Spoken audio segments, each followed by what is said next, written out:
IGN Live. Xbox's Phil Spencer still with us. Also joining us, though, some friends from the Xbox family. Hugo Martin, the creative director on Doom, The Dark Ages at id Software. We have Tiffany Watt from the Diablo team at Blizzard. And from the Call of Duty Black Ops team at Treyarch, we have Miles Leslie. Yes. Yes. All right, Hugo, I want to start with you, my friend, because like Phil, I go back to the 3.5-inch floppy disk days with Doom. You guys have been such amazing caretakers of the Doom franchise. Thank you. And you're taking a hell of a swing here with the Dark Ages. Like, the play it safe version would have been to do Doom Eternal, but slightly better. Right. But the Dark Ages is not the safe play. You are doing some interesting stuff here. It is quite the pivot. It's arguably the biggest pivot for any mainline Doom game. Yeah. And so I thought maybe, well, the Doom Slayer storyline seemed pretty wrapped up at the end of the DLC. Well, this is a prequel to Doom 2016. So how quickly do you land on this prequel concept when you're kicking around ideas after Doom Eternal? Oh, we wanted to make this game for many years. That first, in the Slayer's Testament, in the first stage, in the first battle, when the shadows first lengthened, you're going to play that game. That's what Doom the Dark Ages is. Well, that's... Yes. Love it. How much is melee combat going to factor here versus traditional Doom gun combat? Yeah, it's a fantasy sci-fi FPS, a medieval war against hell, and when you say the word medieval, you got to have melee weapons. So you saw in the teaser, he's got a flail. He's beating the guy to a pulp with that. You use your hands. You use your shield.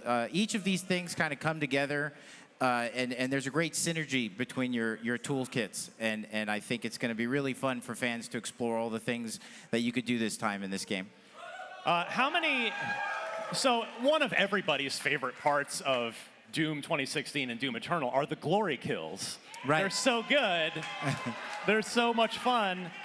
Can you throw like a number at me of how many we're working with for the Dark? Is it like in the hundreds? The melee system really introduces a whole new dynamic where you could approach enemies kind of any way you want. And I don't want to talk too much about that yet. We still got a ways to go, but I think fans will be really pleased with the amount of freedom that you give you on how you finish off the demons this time. No restrictions. I love it. Friend of IGN, John Romero, he's been here before. I'm curious, has John Romero or any of the old crew seen this game yet? No, not really, but they have now. I hope they like it. Now, yeah. So I am curious, Miles, was today the first time you've seen Doom, or had you gotten a chance to take a peek at it before? I haven't seen it at all, and I'm like fans like you guys. I was nerding out with Hugo in the back. I was trying to get all the info you're trying to get too, so I was like, you got to tell me this, you got to tell me that. Because you're also developing a major AAA first-person shooter, so when you see that, when you see what the Dark Ages is doing, what's your reaction as like, obviously Black Ops, totally different deal, but do you go, oh man, we've got some internal competition? No, not at all. I don't know about that. No, I'm a fan, and we're fans, right? And so for us, it's like inspirational to see. I have a shield, and I have this weapon. Like, it's really, really cool to see. And no, there's no competition because we both offer different things to players, and they're both fun, and they both explore different worlds. And that was what we were kind of geeking out about. And even with Tiffany, when we're talking about, Diablo, it's just swapping stories and just nerding out together was kind of fun. Well, Tiffany, you guys at Blizzard actually arguably out-violenced Doom the Dark Ages at the showcase today with that cinematic trailer. When the team is going through that and storyboarding and crafting it, is there a point where you have as a group you go, we should make this like more gross, or like do we dial down the version that everybody saw today is actually the dialed back version. Oh man. Well, so if you haven't seen it, definitely check it out. I've seen it be developed over the last couple months, and we toned it down. We That's didn't want to awesome. upset Are everyone. you going to release an uncut, like a full-blown version where it's extra gross? No. I'm actually looking forward to seeing the reaction videos online. I know I've seen some of just people that we work with at Blizzard, but I think it really sets the tone for the story of the campaign of Vessel of Hatred. It's a really good time to jump into the game, and I'm really, really excited because I'm a big fan of Mephisto, and seeing the impact that he has on the world of Sanctuary is pretty incredible. Well, Vessel of Hatred. So I personally I go all the way back to Diablo 1. Phil, I think you do too. Yep.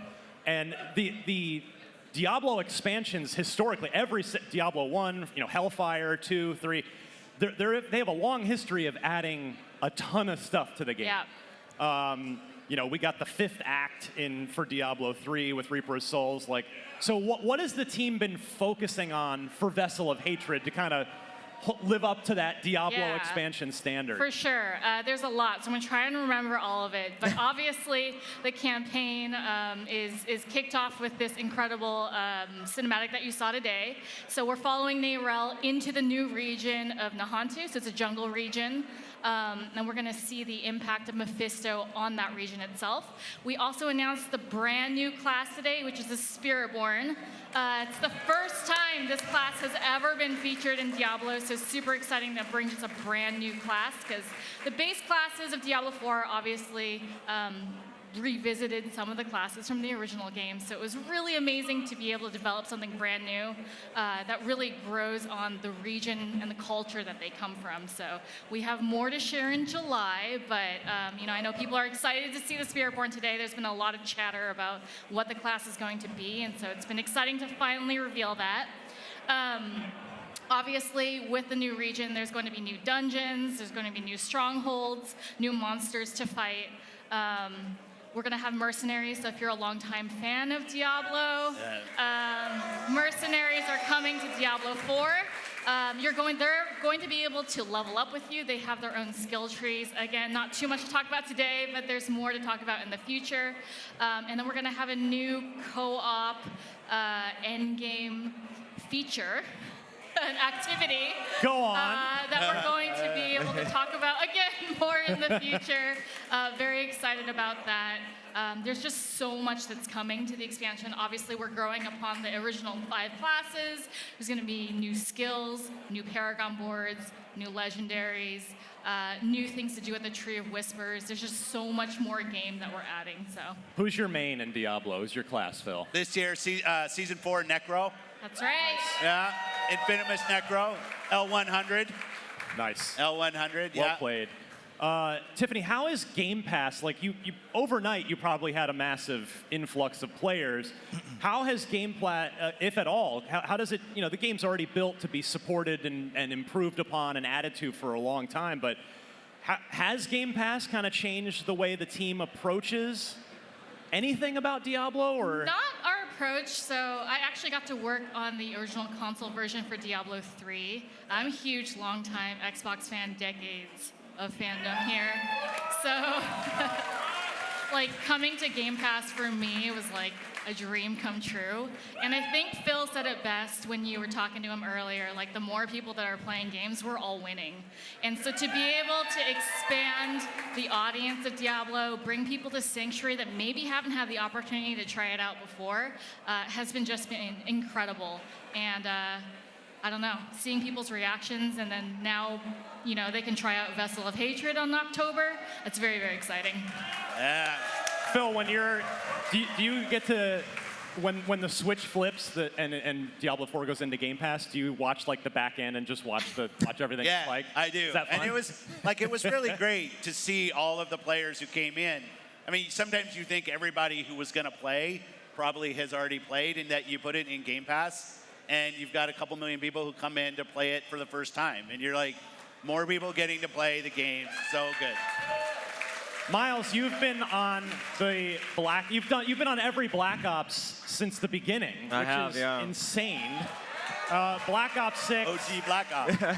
Black Ops is back, of course, with Black Ops 6. We had the Call of Duty Direct immediately after the Xbox showcase today. And for me, an old hat, I love the campaigns. I mean, multiplayer, full respect. But I still love a good Call of Duty campaign, and it seems like you guys are leaning harder into campaign this time around. Is that fair to say? Well, I think it's fair to say we're leaning everywhere as hard as possible. You know, Black Ops 6 is really trying to give the story campaign players more, the multiplayer players more, the zombies players with RBZ back more, right? Like, you can hear it from them. But really coming back, what we tried to do, and I have been fortunate enough to be on every single Black Ops ever since World at War, which is, you know, kind of Black Ops adjacent with Reznov, right? Is really how do we deconstruct all the things across all the Black Ops and pull the best elements from them and in a way pull the right ingredients that all those types of fans want, and then how do you kind of redefine them and put them together? And that's what Black Ops 6 is. It's got a lot. Well, so real quick, just first thing that pops off the top of your head, what's your favorite? You can't say Black Ops 6. What's your favorite Black Ops? Oh. Come on, just do it. That's really how you're putting me on the spot. I'm gonna offend someone somewhere back on the team, but if you had to push, it'd be for different things. Yeah, you that's know, fair. right? So it's like I liked what we did on Black Ops 3 with the movement and redefined that. That Black Ops 6 has that with the Omni movement that you can move like you've never been before, right? You talk about refined maps in Black Ops 2, we got that in spades. You talk about a mind-bending story like Black Ops 1 with some mind, I can't say that last word, but you know what I'm thinking, we got that too. So again, it's pulling a little bit of everything. Love it. Love it. All right, we are going to take a short break right here on IGN Live. But stick around because when we come back, we're going to keep the conversation going, talking about all things in gaming. Thank you so much to Phil, to Miles, to Tiffany, to Hugo. They came out. Let's go. IGN Live.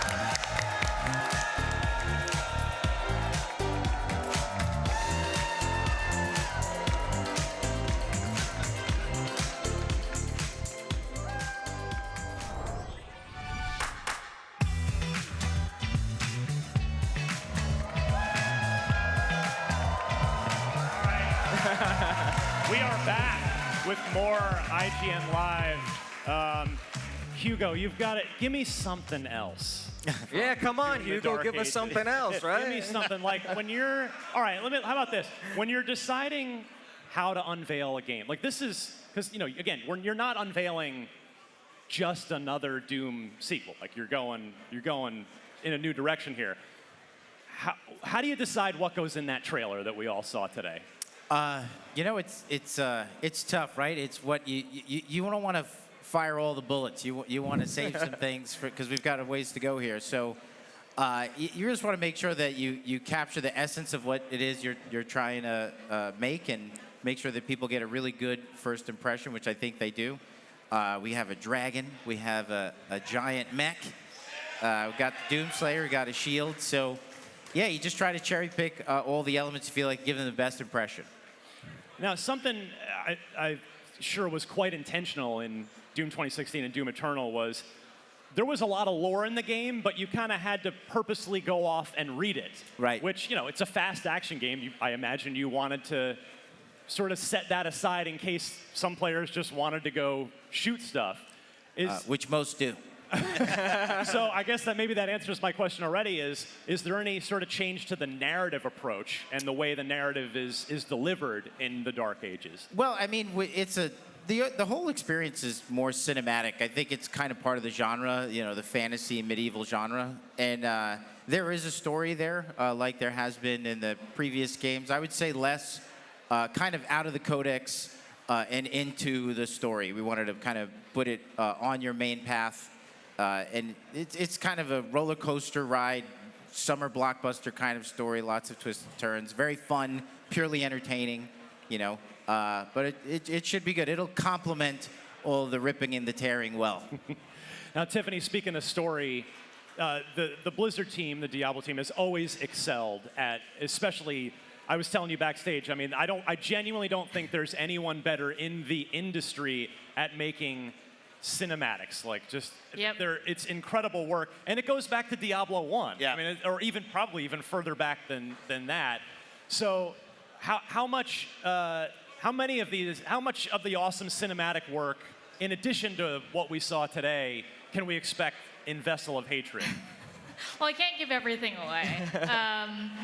I mean, what I think is amazing about Diablo IV is the incredible amount of story we actually put into it. So you play the base game, we have lots of, I mean, there's the incredible cinematics that our story and franchise department puts together, but we've got the real-time cutscenes, we've got the in-game cutscenes, and so we've got, you know, just like an extension of the campaign, so we'll have a lot more of that for the player to experience, a lot more gruesome cutscenes for everyone to check out. And yeah, I love to go back and look at the cinematics myself. I actually rewatched all of the Diablo 3 and Diablo 4 ones last week to hype myself up for this event. Because, I mean, I agree. I grew up as a fan of Blizzard games myself, and they're so damn good. Yeah. We'll stay on the topic of cinematics and story. Miles, I mean, I told you backstage, Black Ops 1 is my favorite. Oh, yeah.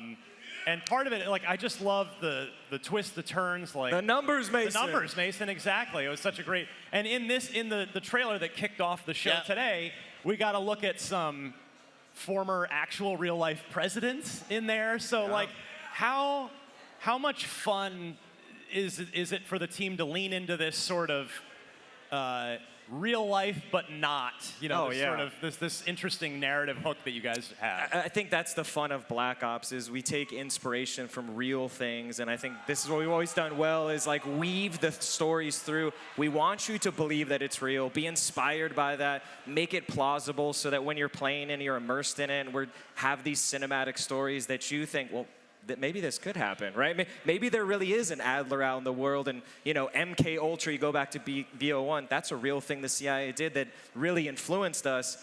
There's a lot of surprises in BO6. Like I said, we're leaning into that mind-bending story. There's some teases in there already out if people pick it up once they play. But we're really excited for players to see Black Ops 6 and when it's delivering on that because it's coming. Phil, is Black Ops 6's launch day going to be another one of those where you kind of sit back at the office and you watch the player count? Just on players, Xbox? yeah. I mean, it's so. The funny thing with all of these games, I've got my own little story and like getting to showcase. Like the Black Ops 6 one was the team comes in and like they're wondering, they're part of Microsoft now, and there's some how should we put it, political intrigue in the trailer. And they say, hey, we need you to look at this. Are you going to be okay with this as Microsoft? True story, right? Yeah. And it's like, okay, so Rob Koch is like, we're going to watch the video, and I can see him watching my face. Like, am I going to freak out that there's no way Microsoft can put this trailer in our show? And I said, I think we should open with that. Right? And it was just like so good. I love giving the teams the creative freedom. You know, I could say the same thing about Diablo, and the only trailer in our whole show that we put its own disclaimer that, hey, you might want to get ready for this one. You know, and then on Doom, like the challenge the team, as you've been hitting on, took to do something different. We had a lot of good discussions, both at Bethesda and as this has been coming, and how do you introduce such a new setting to Doom in the show? And I asked, obviously, if I could be the one to intro it, because it just, like, you get few opportunities to do something like that in your life. And I wanted to go do that. But I'll just say, like, seeing all of these teams and both the creative risk and the challenges they put on themselves to put amazing work in front of their great fans. And then, like, today is just such a payoff. I've seen it in all of them in the other teams. Just the, like, hey, could every day be like this, right? Yeah. Where we get such positive response from what you've done. But thank you all and to the teams, because it's been incredible. It had to feel good. There was a long stretch of time, I guess the 360 era, a lot of it where you would debut that year's the new Call of Duty on your stage, and now you've got that back forever. That's gotta feel good. And it wasn't lost on me on my line that everybody gets all of the Call of Duty data, a game at the same time. That wasn't that started by Xbox, that we kind of broke the community. Yeah. And now getting back and say, like, everybody gets the same maps, the same game at the same time, I think it's just like, it was another thing I wanted to hit in the messaging. But yeah, I think it's been over 10, 11 years since there was a Call of Duty on our stage. I'm trying to remember what the last one was, but it's been an awful long time since we had a Call of Duty in the show. And it was, just like a really special moment. I am curious, Hugo, with Doom. Have you had a chance to look at any of the reactions to the trailer? A little bit, today? yeah. It's been great. They could see it. It's grittier. It's darker, and they seem to be responding well. So I'm excited. Like when Doom Eternal reviewed exceptionally well. I was one of those. I adore that game. Do you let your ego go for a few minutes before you kind of gotta like bring it back down and go, oh, No, we got to do this. We have to prove ourselves all over again. All you need to do is keep reading the comments, and they're in there. So, it's exciting to see how pumped everybody's getting for all the games. It's just, as he said, it's just been a great day. Yeah. Tiffany, I'm sure there are a lot of internal play tests happening with Vessel of Hatred right now. When you get like probably Microsoft folks playing it, like how valuable is that internal feedback loop when you're tuning this to get it ready for October for all of us? Super, super valuable. We actually, when we were working on the base game, we were getting internal feedback even from Activision and King as well. So I don't know, Miles, if you ever got a chance to play Diablo IV. Where's my invite? Where's the invite? Where's the Vessel of Hatred invite? But I know one thing we've talked about with the acquisition was like, hey, can we get in touch with some of the other studios? Because man, like we rely on that internal feedback so much. Blizzard's been always about quality. Our community, the Diablo community, is very on top of us about the quality of the game that we put out there. And so that internal feedback is key in trying to get that as early and often so we actually have time to adapt and pivot and have a feedback loop is really helpful. So yeah, absolutely critically important. So you guys should definitely be playing more Diablo. Looking forward to it. I know Phil plays a lot already. Yeah, let's go. Miles, before we go, I did want to ask you, I selfishly asked you about campaign because I love campaign, but there's a lot of people that play Call of Duty primarily for the multiplayer. Oh, yeah. Yeah. So I'm curious if, I think there might be an embargo that's lifted by now. Is there, can you talk about kind of maps or any of the actual, absolutely. Yeah, it is, again, the meat of it. this is a huge game. We dope dive onto the campaign. Multiplayer has 16 original maps day one. We're super excited about that because they really lean into we're in 91, we're in this era, and what does that mean? So yeah, MP fans are gonna be very happy with the maps, the weapons, the operators, the Omni movement. The list goes on and on. But I don't want to forget the Zombies fans because we also talked about it, right? 2 new maps day one. We've got an original crew again, even though you can still play all operators. So again, it's a lot of the stuff we talked about is listening to the community and really taking that feedback and working with the teams and iterating to give something really special in Black Ops 6. Fantastic. Well, Phil, Hugo, Tiffany, Miles, thank you all so much. This has been the highlight of my IGN Live for sure. We've got lots more IGN Live still ahead, though, going strong all day long. So don't go anywhere. We shall return. Thank you, everybody.